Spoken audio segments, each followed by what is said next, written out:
दोस्तों स्वागत है आपका हॉलीवुड मसाला में। ये कहानी है एक प्रोफेशनल हत्यारे की जो न केवल बेहद चालाक है बल्कि उसकी मारने का तरीका इतना अनोखा है कि वो दुर्घटना जैसा लगता है। लेकिन इतना चालाक होने के बावजूद कैसे आखिर वो अपने ही माया जाल में फंस जाता है, देखेंगे आज की इस शानदार कहानी में। आगे बढ़ने के लिए हमारे प्यारे से दोस्तों को उनके प्यारे से कमेंट के लिए धन्यवाद।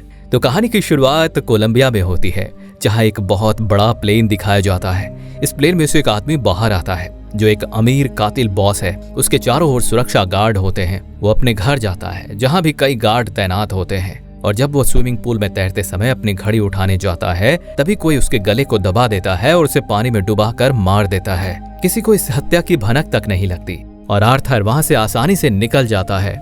एक बहुत ही शातिर हत्यारा है जो पैसे के लिए किसी को भी मार सकता है, अर्थात इतना चालाक कि वो किसी को भी मारने से पहले उस पर कई दिनों की रिसर्च करता है ताकि हत्या को भी दुर्घटना में बदला जा सके।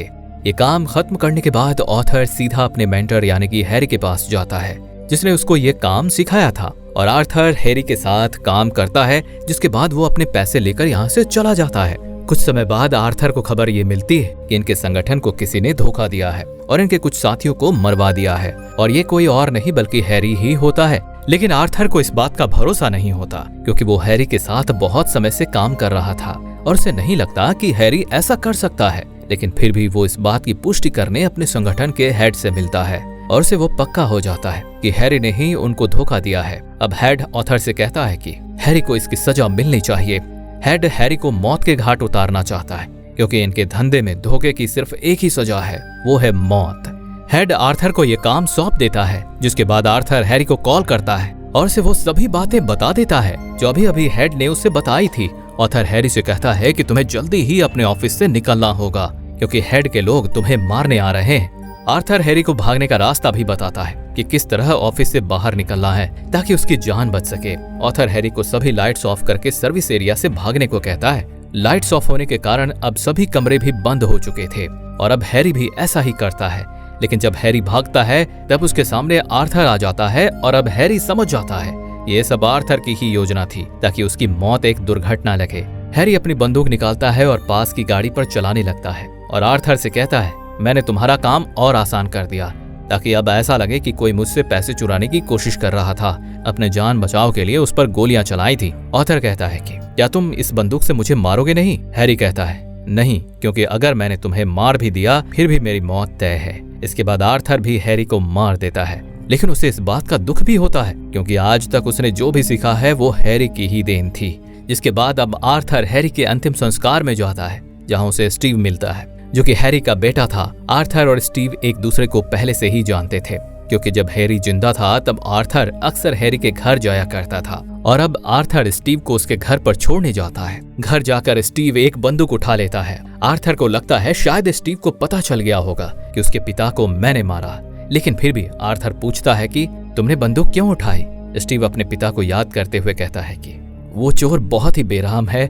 उसने एक बार भी नहीं सोचा कि एक अपाहिज आदमी की हत्या करते हुए, और इसलिए अब मैं उस चोर का पता लगाऊंगा और उसे जान से मार दूंगा। इसके बाद आर्थर भी यहाँ से चला जाता है, लेकिन स्टीव अब भी शांत नहीं होता और अपने घर में ही गोलियां चलाने लगता है। उसे अपने पिता की मौत से गहरा सदमा लगा था, इसलिए वो गाड़ी में बैठकर शराब पीने लगता है, और जब वो ऐसा कर रहा था तभी वहां एक चोर आ जाता है और स्टीव को लूटने की कोशिश करने लगता है। स्टीव अपने बदले की आग में अंधा हो चुका था, इसलिए उसे कुछ समझ नहीं आता और उसे लगता है कि इसने ही उसके पिता की हत्या की है। इसलिए वो उस चोर को इतना मारता है कि अधमरा कर देता है, और जब स्टीव उस पर गोली चलाने ही वाला होता है तभी वहां आर्थर आ जाता है और उसे ऐसा करने से रोक लेता है। स्टीव को आर्थर समझाता है कि हर चोर तुम्हारे पिता का कातिल नहीं है, और अगर ऐसा ही चलता रहा तो तुम्हारी जिंदगी भी नरक बन जाएगी। और इसके बाद आर्थर वहां से चला जाता है। अगले दिन स्टीव आर्थर के पास जाकर कहता है कि मुझे तुम्हारी मदद चाहिए और तुम्हें मुझे ट्रेनिंग देनी होगी क्योंकि मैं मेरे पिता से कुछ नहीं सीख पाया था, क्योंकि उन्होंने अपना पूरा समय तुम्हारी ट्रेनिंग पर लगा दिया था। इसलिए तुम्हारा फर्ज बनता है कि तुम मुझे वो सब कुछ सिखाओगे जो मेरे पिता ने तुम्हें सिखाया था। लेकिन आर्थर इसके लिए नहीं मानता और अपने घर चला जाता है, और कुछ सोच विचार करने के बाद वो स्टीव को ट्रेनिंग देने के लिए मान जाता है। अगले दिन आर्थर स्टीव को बिना कुछ बताए उसे एक कुत्ता का बच्चा खरीदने को कहता है और उसे कैफे में भेज देता है। आर्थर स्टीव को बताता है कि आज से तुम्हें हर रोज कैफे में जाना होगा आर्थर स्टीव को बहुत सारी छोटी छोटी बातों पर ध्यान देने को कहता है ताकि उनसे कोई भी भूल ना हो सके, क्योंकि एक गलती उनकी जान लेने के लिए काफी होता है। वो बताता है कि एक इंसानी शरीर कई तरीके से मर सकता है और अगर तुम्हें ये काम करना है तो तुम उन्हीं तरीकों का इस्तेमाल करोगे जिससे सामने वाले की मौत एकदम नेचुरल लगे। अब स्टीव की ट्रेनिंग इसी तरह चल रही होती है और इसी बीच आर्थर और स्टीव एक आदमी के घर घुसते हैं कोई डील करने के बहाने। पहले आर्थर उसके घर की सभी चीजों को नोटिस करता है और इसके बाद वो उस आदमी को इस तरह मारता है ताकि सबको लगे कि इसे कोई अटैक आया हो। स्टीव ये सब ध्यान से देख रहा होता है क्योंकि ये सभी उनकी ट्रेनिंग का ही हिस्सा होता है। इसके बाद ये दोनों घर आते हैं और स्टीव अपना मूड फ्रेश करने के लिए गाना बजाने लगता है, लेकिन आर्थर उसे ऐसा करने से रोक लेता है और कहता है आगे से इस गाने को कभी मत बजाना। अब स्टीव आर्थर को एक फोटो देता है और उसे बताता है कि ये तुम्हारा अगला मिशन है। स्टीव उस आदमी की तस्वीर को देखकर समझ जाता है कि ये वही आदमी है जो इसे रोज कैफे में मिलता है और आर्थर ने उसे इसलिए रोज कैफे जाने बोला था ताकि उस आदमी के करीब जा सके। अब स्टीव अपने मिशन के लिए तैयार था। आर्थर स्टीव को समझाता है इस आदमी को लड़कों से बात करना बिल्कुल पसंद नहीं है, इसलिए तुम उसे एक बार में ले जाना और इसे इतनी शराब पिलाना कि वो अपना होश खो बैठे और तभी उसकी शराब में ये दवाई मिलाकर उसे पिला देना ताकि सबको लगे कि इसकी मौत ज्यादा शराब पीने से हुई है। प्लान एकदम साफ था और स्टीव भी ऐसा ही करता, लेकिन ऐन वक्त पर स्टीव अपने प्लान में चेंज कर देता है क्योंकि स्टीव इस आदमी को भी बिल्कुल वैसे ही मारना चाहता था जैसे आर्थर ने उस आदमी को डीलिंग करते समय मारा था।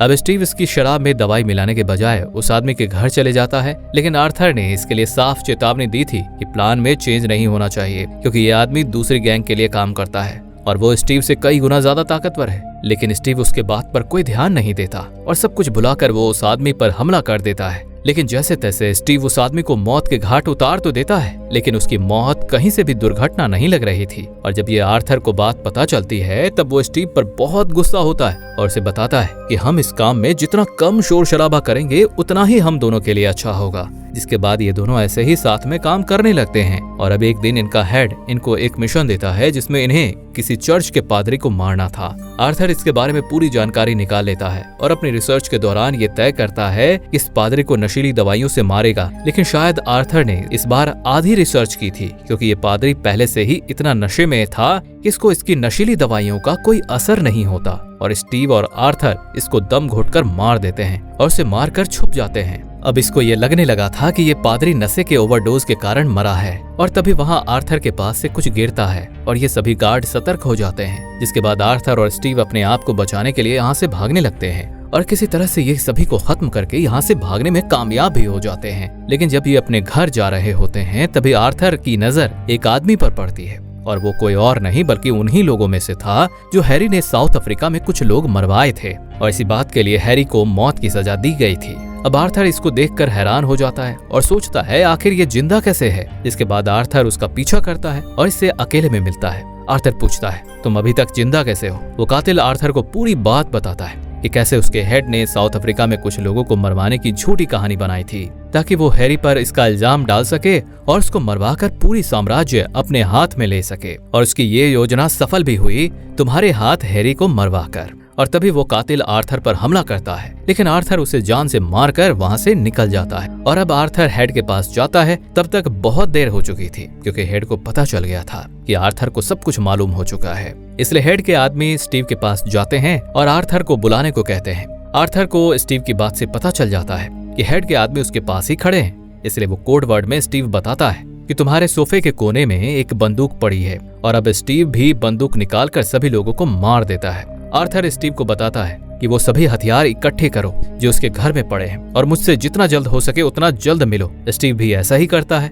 लेकिन जब वो हथियार इकट्ठा कर रहा होता है तभी उसे अपने पिता की बंदूक मिलती है और स्टीव समझ जाता है कि उसके पिता को मारने वाला और कोई नहीं बल्कि आर्थर ही है। अब स्टीव आर्थर से मिलता है और ये दोनों गाड़ी में बैठकर सीधा हेड के पास जाने लगते हैं ताकि ये उसे मार सके। लेकिन हेड अपने बॉडीगार्ड से घिरा हुआ था और अब ये किसी तरह उसे बाहर निकालने में कामयाब भी हो जाते हैं। हेड के आदमी और इन दोनों के बीच घमासान लड़ाई होती है। तब हेड वहाँ से भागने लगता है, लेकिन आर्थर किसी तरह उसको भी मौत के घाट उतार देता है और इसके बाद ये दोनों अपना काम खत्म करके जाने लगते हैं। लेकिन तभी आर्थर स्टीव के हाथ में उसके पिता की बंदूक देखता है और आर्थर समझ जाता है कि स्टीव को भी पता चल चुका है कि उसके पिता को मैंने ही मारा है। इसलिए वो स्टीव के ऊपर अपना फोकस बढ़ा देता है और जब ये दोनों एक पेट्रोल पंप पर अपनी गाड़ी रोकते हैं तभी स्टीव गाड़ी से बाहर निकलकर पेट्रोल भरने लगता है, लेकिन ये तो बस उसका बहाना था क्योंकि वो पेट्रोल गाड़ी में कम और बाहर ज्यादा गिरा रहा था। और अब स्टीव गाड़ी से कुछ दूर जाकर उस पेट्रोल वाली जगह पर गोली चला देता है, जिससे आर्थर समेत वो पूरी गाड़ी ब्लास्ट हो जाती है। और स्टीव वहाँ से सीधा आर्थर के घर जाता है क्योंकि आर्थर मर चुका है, इसलिए वो आर्थर के घर की चीजों को देखने लगता है और वो उस गाने को चलाता है जिसे चलाने से आर्थर बार बार स्टीव को मना करता था। अब स्टीव गैराज में जाता है और उस गाड़ी को भी चलाने लगता है जिसको आर्थर ने स्टीव को कभी हाथ नहीं लगाने दी थी। और जब स्टीव गाड़ी चला रहा होता है तभी उसे एक चिट्ठी मिलती है जो आर्थर ने लिखी थी। उसमें लिखा होता है कि स्टीव, अगर तुम इस चिट्ठी को पढ़ रहे हो इसका मतलब तुम जल्द ही मरने वाले हो। स्टीव कुछ करता उससे पहले ही उसकी गाड़ी ब्लास्ट हो जाती है और स्टीव वहीं मारा जाता है। और घर में जो गाना बज रहा था उसके खत्म होने के बाद घर में आग लग जाती है। यानी कि आर्थर ने पहले से ही अनुमान लगा लिया था कि कभी न कभी स्टीव उसको मारने की साजिश करेगा, इसलिए उसने ये सब सेटअप पहले से ही जमा लिया था। और अब हम सीसीटीवी फुटेज में देखते हैं जो कि पेट्रोल पंप पर गार्ड चला रहे थे। उसमें हमें बताया जाता है कि गाड़ी के ब्लास्ट होने से पहले ही आर्थर ने छलांग लगा दी थी, यानी अब भी वो जिंदा है। इसके बाद आर्थर इन सब से दूर कहीं निकल जाता है और इसी के साथ हमारी कहानी यहीं समाप्त हो जाती है। और वीडियो अच्छी लगी हो तो कृपया लाइक जरूर कीजिएगा। मिलते हैं अगली एक और शानदार वीडियो में, तब तक के लिए धन्यवाद।